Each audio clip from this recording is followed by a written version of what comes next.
अनीता गरीब परिवार से थी। शादी के बाद संजय कनाडा चला गया। ससुराल वालों को नौकरानी मिल गई और वो 16 लोगों के लिए खाना बनाकर बेहाल हो जाती और बाकी से भी ऐसी लगाकर मजे सोते रहते। और जब 10,000 बिल आया तो माँ ने संजय से कहा कि तुम्हारी पत्नी 24 घंटे ऐसी में रहती है, बिल के लिए पैसे भेजो। और सारा दिन काम करने की वजह से अनीता का बच्चा भी गिर गया तो माँ ने कहा तुम्हारी पत्नी जानबूझकर अबॉर्शन करवा कर आई है। इतना सुनना था कि संजय का दिमाग घूम गया और वो अगले दिन बिना बताए घर आ गया तो सामने का दृश्य देखकर उसके होश उड़ गए।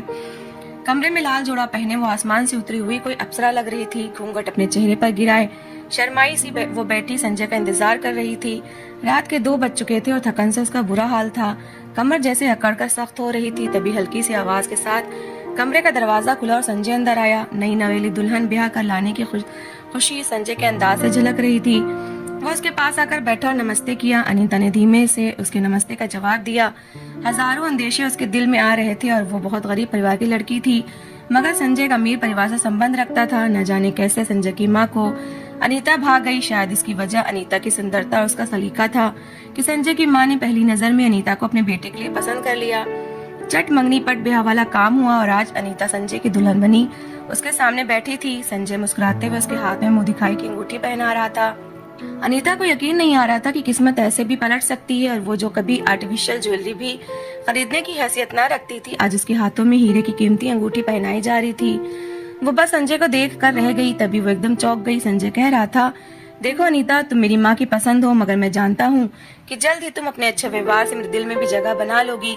मैं तुम्हें बहुत प्यार दूंगा और तुम्हारी हर जरूरत का ख्याल रखूंगा, मगर इसके बदले में मैं तुम्हें सिर्फ एक बात कहता हूँ कि मेरे घर वालों की जी जान से सेवा करना और मेरी माँ के सामने कभी जुबान मत चलाना, उनका आदर करना। उन्होंने मुझे बहुत मुश्किलों से पाला है। अनीता मुस्कुरा दी। भला उसे क्या ऑब्जेक्शन हो सकता था? वो तो वैसे भी इन सब घर वालों को अपना मान चुकी थी। शादी का अगला दिन बहुत अच्छा गुजरा था। अनीता भी किस्मत के पलटने पर बहुत हैरान थी। वो कुछ दिन खुशी के झूले में झूलते हुए गुजरे और संजय का जॉब पर वापस जाने का समय आ गया। वो कनाडा में काम करता था और शादी की छुट्टी के सिलसिले में इंडिया आया हुआ था। अनीता बहुत उदास थी, मगर उसने दिल पर पत्थर रख लिया।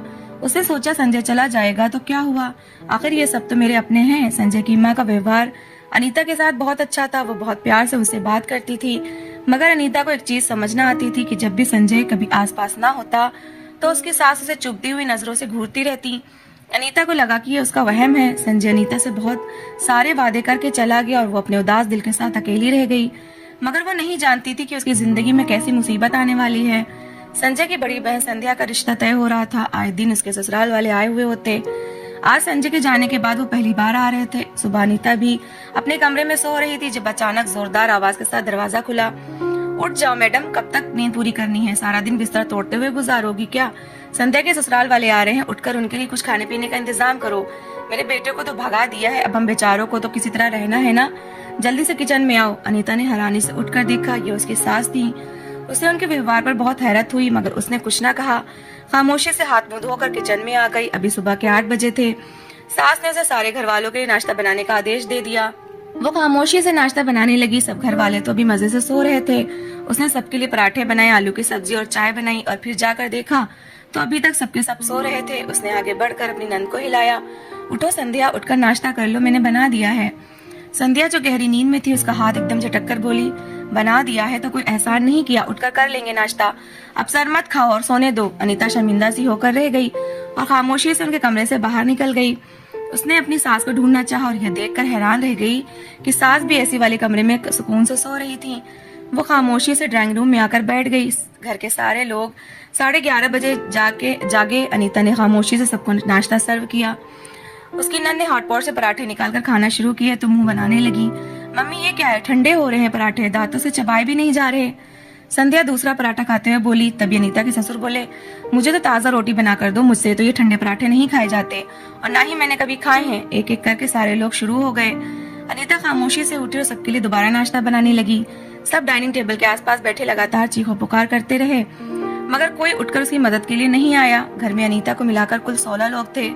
संजय की बड़ी बहन शादीशुदा थी। वो अपने 4 बच्चों के साथ मायके में ही रहती थी। उसका पति भी विदेश में काम करता था। संजय के चाचा चाची, उनके बच्चे और सास ससुर, इतने लोगों का काम अनीता के सर पर आन पड़ा। इनमें से कोई हिलकर मदद करवाने को तैयार ना होता।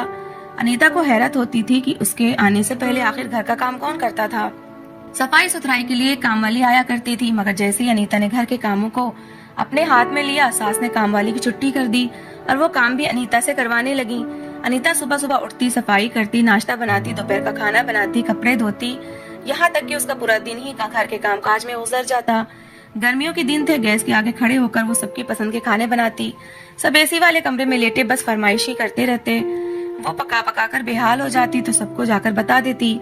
सब उसके ऊपर एहसान करते हुए एसी वाले कमरे से बाहर निकलते और डाइनिंग टेबल पर बैठकर खाना खाते। खाने के दौरान भी कई बार अनीता को उठाते, वो सबकी जरूरतें पूरी करती। खाने के बाद सब बर्तन वहीं डाइनिंग टेबल पर छोड़कर फिर से एसी वाले कमरे में जा घुसते। कोई मूवी लगा लेता, कोई आपस में बातें करने लगता और कोई दोबारा से सो जाता।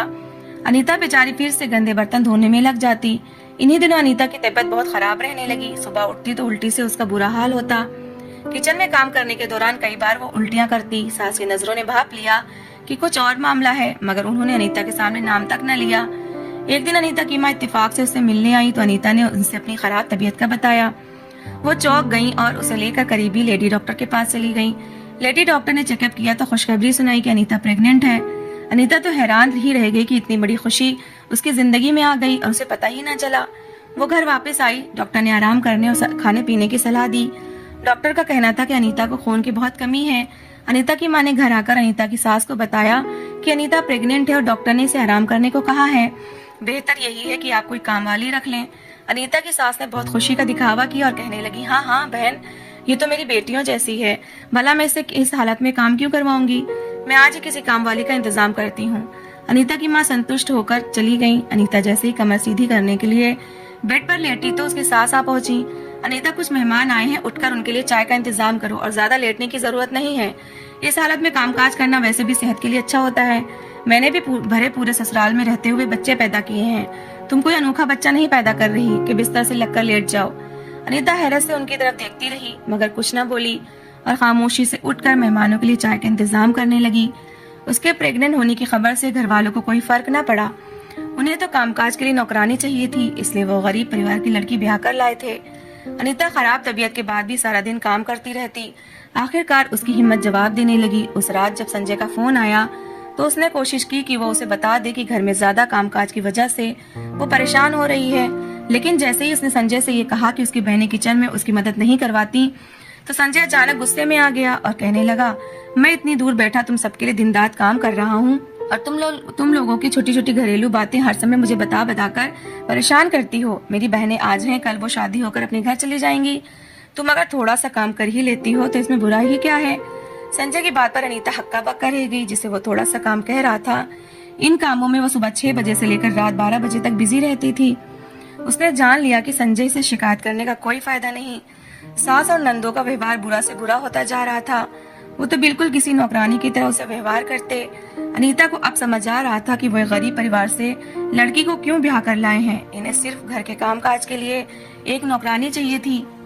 अनीता कपड़े धोने के लिए मशीन लगाती तो सुबह से लेकर शाम हो जाती। संजय की शादीशुदा बहन अपने बच्चों की छोटी छोटी नखरे भी खुद ना धोती, वो भी लाकर अनीता को पकड़ा देती कि इन्हें धो दो। अनीता कपड़े धो कर थक जाती। मशीन बंद करके अंदर जाकर बैठती तो सास को याद आ जाता कि खाना तो किसी ने बनाया ही नहीं। अनीता को 2 मिनट भी बैठने ना देती और किचन में भेज देती। रात जिस समय थक हार कर वो अपने कमरे में जाती तो उसे एक एक जोड़ में दर्द महसूस होता। इस दौरान उसे ख्याल ही न रहता कि उसने संजय से फोन पर बात करनी है। फोन उठाती तो संजय की कई मिस कॉल आई हुई होती। वो उसे बैक कॉल करती तो फोन उठाकर कहता, तुम क्या करती रहती हो पूरा दिन, तुम्हारे पास इतना भी टाइम नहीं होता कि तुम 2 घड़ी मुझसे बात ही कर लो। मैं तुम्हारे आराम की खातिर ही यहाँ परदेश में रह रहा हूँ, मगर लगता है कि तुम्हें मुझ में कोई इंटरेस्ट ही नहीं है। वो गुस्से में अनीता को सुनाने लग जाता। अनीता दोनों तरफ से पिस रही थी। उसे लग रहा था शादी करके उसने कोई मुसीबत मोल ले ली है। पति के साथ ठीक ठाक समय न गुजारने की वजह से इन दोनों के बीच बहुत फासला था। इसी फासले का अनीता की सास खूब फायदा उठाती थी। संजय को फोन करके झूठी सच्ची बातें अनीता के खिलाफ करती, जिन्हें वो सच मान लेता। वो सीधा लड़का था, अनीता से इस चीज से के लिए लड़ता तो ना था, लेकिन दिल ही दिल में अनीता से शिकवा जरूर करता। एक दिन अनीता की सास ड्राइंग रूम में बैठी टीवी देख रही थी। जब बाहर से उनकी छोटी बेटी पलक अंदर आई, उसके हाथ में बिजली का बिल था और उसके चेहरे पर हवाइयां उड़ रही थी। मम्मी ये देखिए, पूरे 10,000 का बिल आया है लाइट का। अगर भाई को पता चला तो वो बहुत गुस्सा करेंगे। उन्होंने जाते समय कहा था कि उन्हें कारोबार के लिए पैसे जमा करने हैं, इसलिए हम अपने खर्चे जरा कम करें। पलक की बात पर माँ चौंक पड़ी और बिल उसके हाथ से लेकर देखने लगी। उनके चेहरे पर सोच की परछाई साफ नजर आ रही थी। तभी अचानक उनके दिमाग में ख्याल आया और उनके चेहरे पर मुस्कुराहट दौड़ गई। उन्होंने पलक की तरफ देखा और कहने लगी, जरा संजय को फोन मिलाकर तो देना। पलक ने ना समझने वाले अंदाज में मोबाइल निकाल कर संजय को फोन मिला दिया। जैसे संजय ने फोन उठाया, माँ शुरू हो गई, हाय मेरा मासूम बच्चा परदेश में दिन रात काम करके पैसा कमा रहा है, मगर तुम्हारी मेहनतों का कोई फल तुम्हें नहीं मिलता। मुझसे बड़ी गलती हो गई, मुझे माफ कर दो। मैं इसलिए गरीब घर की लड़की ब्याह कर लाई थी कि वो रुपए रुपए की कदर करेगी, मगर अनीता तो इतनी फजूल खर्च है कि वो तो तुम्हें कंगाल करके छोड़ेगी।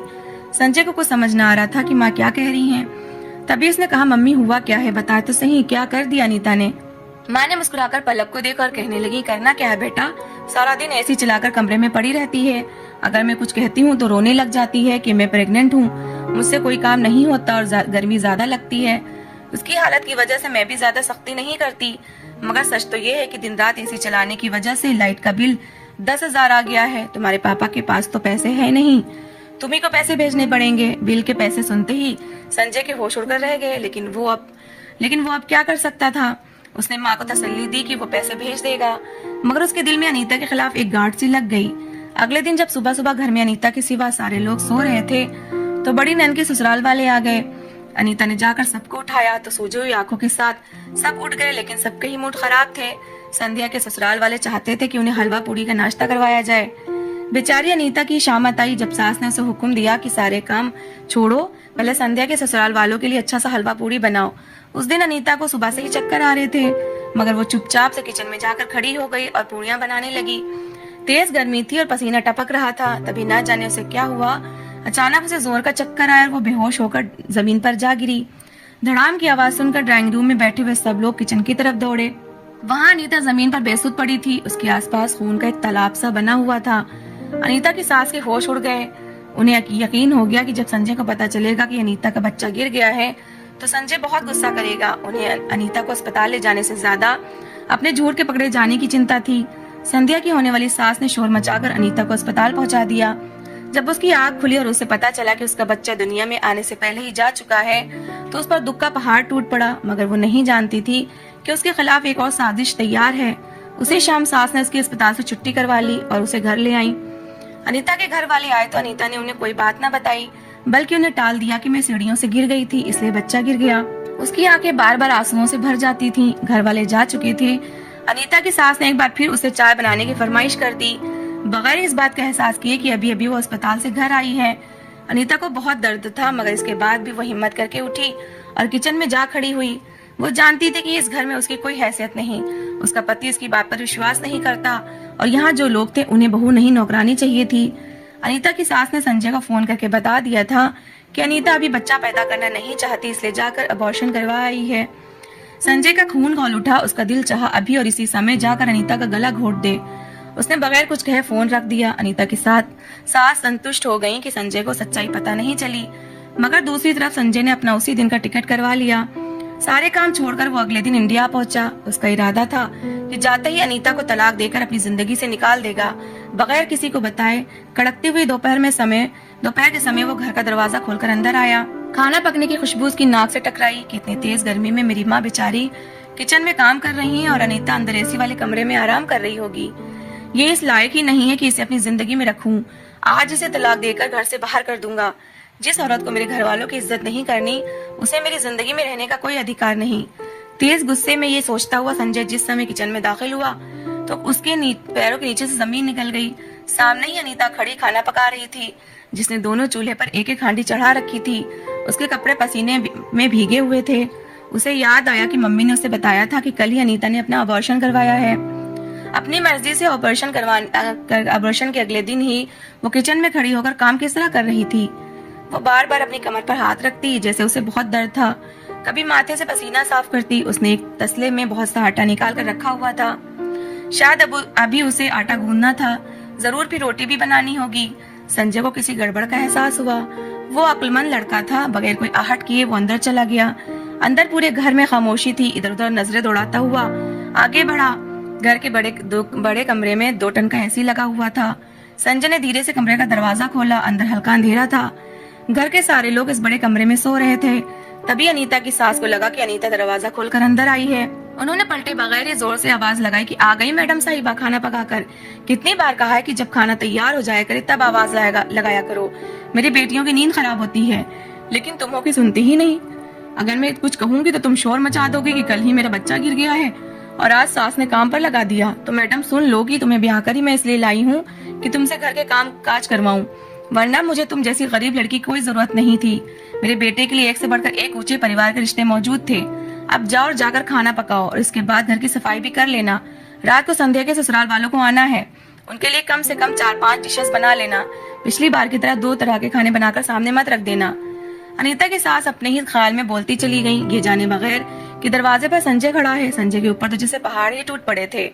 अनीता की सास कहकर दोबारा से सो गई। संजय ने नजर दौड़ाई, घर के सब लोग लेटे हुए थे, सिर्फ एक अनीता ही थी जो इस चिलचिलाती हुई गर्मी में किचन में इन सब के लिए खाने का इंतजाम कर रही थी। वो जान गया था कि उसकी गैर मौजूदगी में उसकी पत्नी के साथ क्या व्यवहार किया जाता है। वो शर्मिंदा होता हुआ चुपचाप पलट गया। किचन में अनीता अभी तक खाना पका रही थी।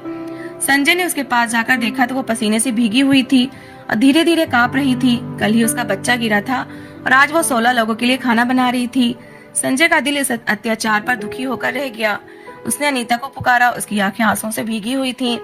संजय ने बगैर कुछ कहे उसके सामने हाथ जोड़ दिए। मुझे माफ कर दो अनीता, मेरी आंखों पर पट्टी उतर गई है। उसने अनीता का हाथ पकड़ा और रूम में ले गया। माँ ने जब संजय को अचानक देखा तो बौखला गई, जल्दी से उठकर उसके पास आई और बोली, बेटा तुम कब और कैसे आ गए, अचानक बताया भी नहीं। संजय बोला, मम्मी आपने मेरी पत्नी के साथ अच्छा नहीं किया। इससे सारे घर के काम करवाती रही, यहाँ तक कि इसका बच्चा भी इतना काम करने की वजह से गिर गया और आपने हमेशा मुझे इसके खिलाफ भड़काया और मैं भी आपकी बातों में आ गया। मुझे क्या पता था कि मेरी अपनी माँ ही मेरे साथ दगा करेंगी, मेरे बच्चे की दुश्मन होंगी। माँ से कुछ बोलते नहीं बन रहा था क्योंकि वो जान गई थी कि संजय ने अपनी आंखों से सब देख लिया है। अब झूठ बोलना बेकार था।